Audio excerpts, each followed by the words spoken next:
Man, this is amazing. Like, this is the only way to fly. The valley is so green. It's unbelievable, isn't it? Oh, mate. Okay, Todd, just make sure your straps are nice and snug. Why do I need to make sure my straps are nice and snug? Because we're going to go upside down. Oh, really? Oh, really, O'Reilly? Oh, that's information that would have been good 10 minutes ago. All set? I'm set, let's do it. Okay, keep your eyes straight ahead. I'm going to start with a steep turn, okay? So we're just rolling into a turn to the left, keeping it in balance. And I'm going to bring the nose of the aeroplane round the horizon. I'm going to tighten the turn up a little as we go. Can you feel yourself being pressed down on the seat?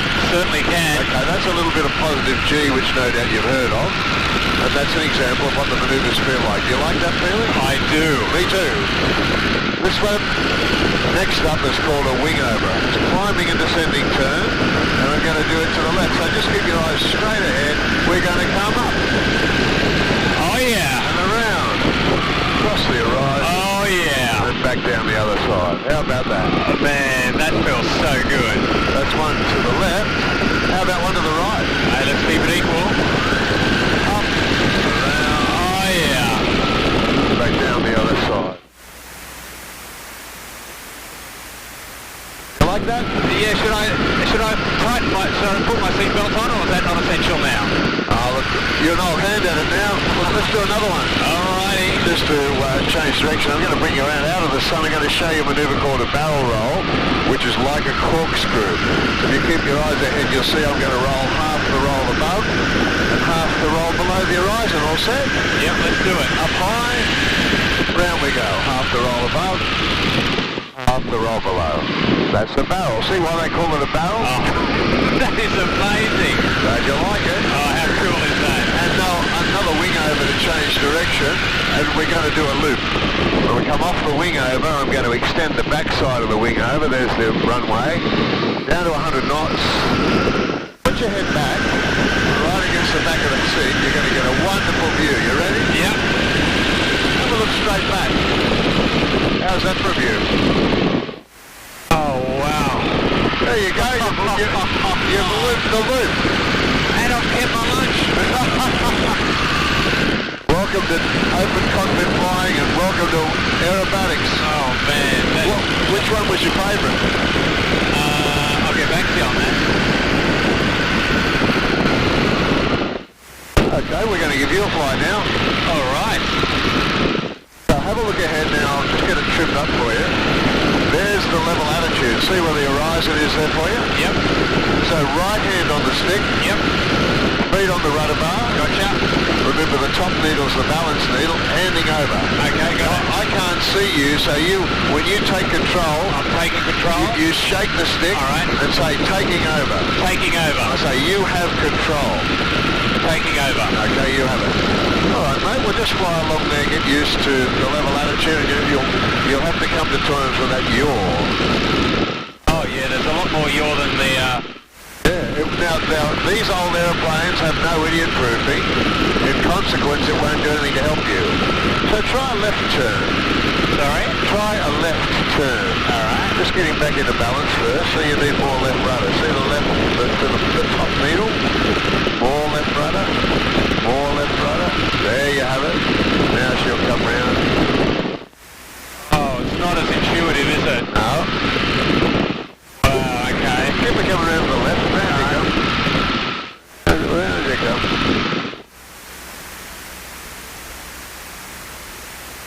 And as I often say to people, when you're getting used to flying airplanes like this, the only time the needle's usually in the middle is when it's passing through. Yeah. Oh, that's so rude. See, it's over the left now. So just with your toes, a little bit of left rudder to bring you back to the middle. And we need another left turn. Let's go back towards the aerodrome. A bit more bank, a little bit more rudder with the bank. Remember, lots of adverse yaw. And that's why Jeffrey de Havilland used that differential aileron system that I showed you this morning. That's a skid. See, we're skidding now? Yep. That a bit better? Oh yeah, like I was saying, like everything else, it's exposure and practice. And this is a lot different to 172. Did you see the aerodrome? Yeah. Just aim me at it, would you?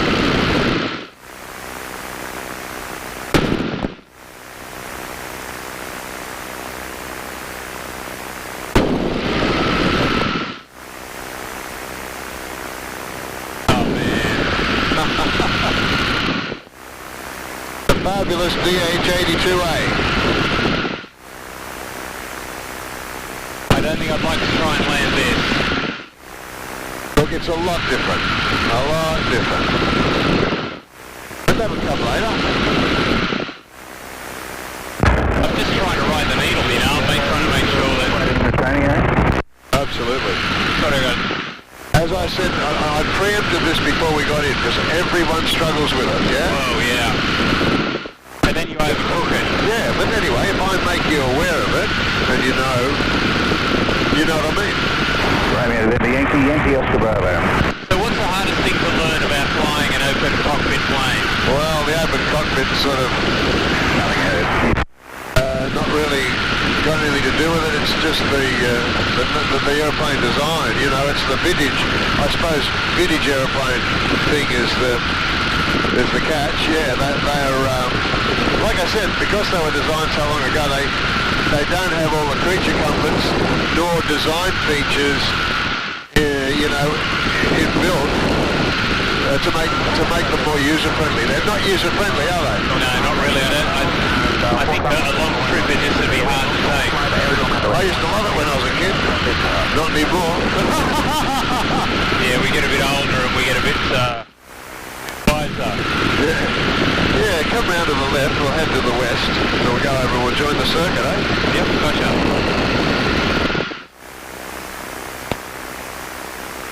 You know, some of the trips we used to do, I flew in the Stomp, which is like a Tiger Moth, up to Burketown once, right up through the centre of the country, right up to the Gulf of Carpentaria. And I thought it was great. I don't think I think it's great now.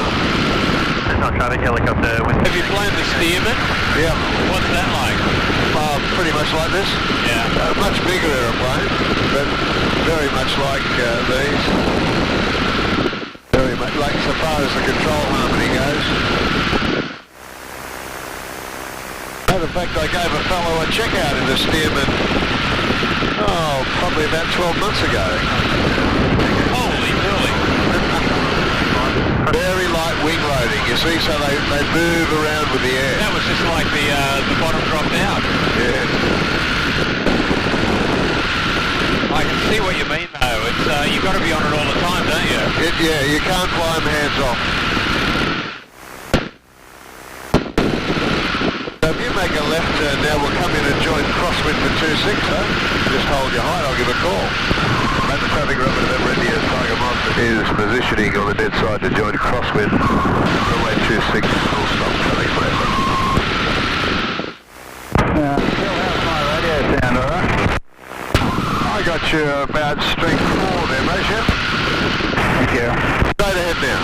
Straight ahead there, that's great. Hold 1,000 feet.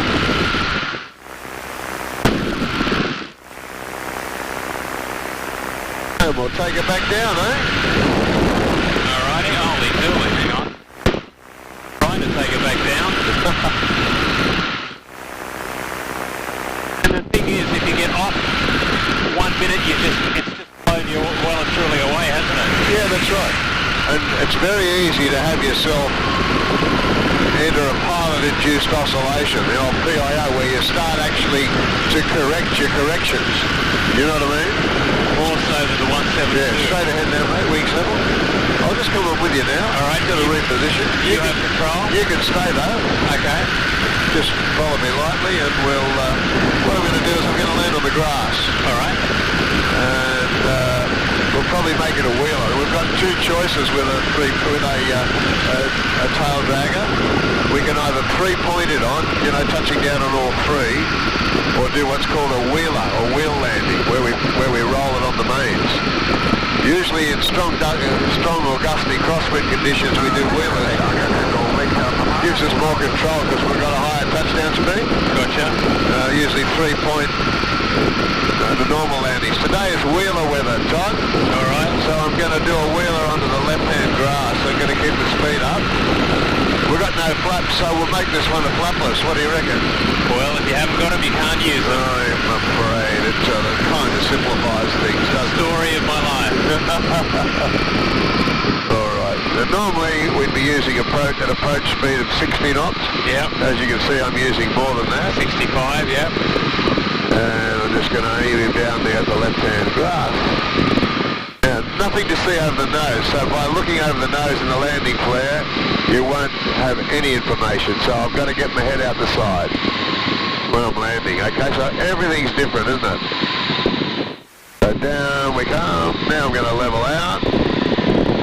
And just hold a steady hip straight. And flare and wheel him on onto the right wheel. Notice I touched down on the right wheel first. Because I wanted to land on the into-wind wheel. Gotcha. Now the tail's down, I'll lock it down with full up elevator. That's a wheeler. Normally we land with the into-wind wheel first. Keep it tracking straight. Well, I hope you enjoyed that, mate. Oh, mate, that was fantastic. Now to keep the wings, well, an even weight on the wheels, I've got to use right aileron as I go back up the runway. That makes sense to you, doesn't it? Oh, it will. See, the wind is coming from in front of my right wing, trying to lift my right wing up. So I'm holding the right wing down by having the aileron up on that side. How you going? Is that all good? Oh, mate, that was fantastic. Good. Glad you liked it. How easy are these to flip? What, to roll? Oh, no, if you got a wind behind it, for example, how easy? Oh, to go, not hard. Yeah. Yeah, that's right. They're like a big feather. So, you know, the Cessna 152 has a max crosswind component of 12 knots. These are 8. So what does that actually mean? Well, if you're operating in more than 8 knots of wind directly abeam you, you probably won't be able to control it. So what do you do if you got to land? Well, there you go. That's where the wheeler comes in. They're the book figures for operation on all over fields like Luscantire, where you can land any way you like. But we don't always have that luxury, as you just observed. So if you do wheelers, I have been able to get a Tiger onto the ground in 25 knots of crosswind, but I don't think I can handle much more than that. So what do you do if you got to land? Well, you just got Hope. you got to hope it's not 25 knots of beam. Not many places you can't get some sort of, you know, headwind component. Not many places. They usually don't build aerodromes in place, you know, deliberately out of wind, except Cessna. Be with you soon. Yep.